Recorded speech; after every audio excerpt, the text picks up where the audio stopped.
Apple's come a long way since the beginning of 1984 with their first Mac to release this, the new M1 MacBook Pro. I mean, it's sleek and silver and light, and it starts up so fast, and the screen is super bright. But the fact of the matter is, 1984 really did change the world for the Mac.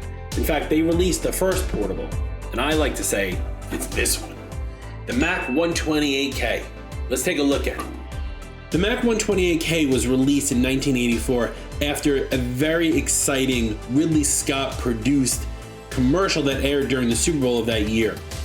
This Mac was sold originally for $2,495, which is equivalent to about $6,500 today. Powering this amazing computer was the Motorola 6800 microprocessor, running at a measly 7 megahertz.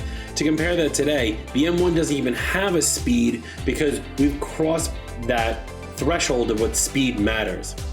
It was connected to 128 kilobytes of RAM, shared by the processor and the display, and a 64K ROM chip. That's not even used anymore.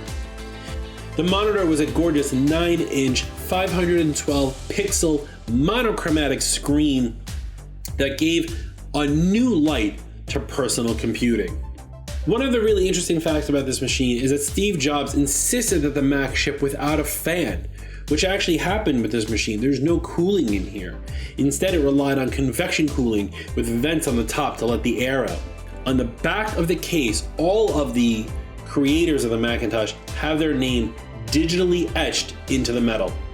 The Mac 128K was the first of many computers that changed Apple for the good. About 9 months after the release of the 128K, Mac released the new 512K with more power, later the LC line, then the Performa, the Centris, the Quadra, and so on. I know I sound like an old man, barking out my Pepperidge Farm meme here, but these computers were beasts at the time. They had simple software and they did simple things, but they did them so well. Look, maybe these machines weren't as powerful as they are today. Maybe we can't edit videos on them and post them to YouTube. But you know what? The machine did exactly what it was supposed to do.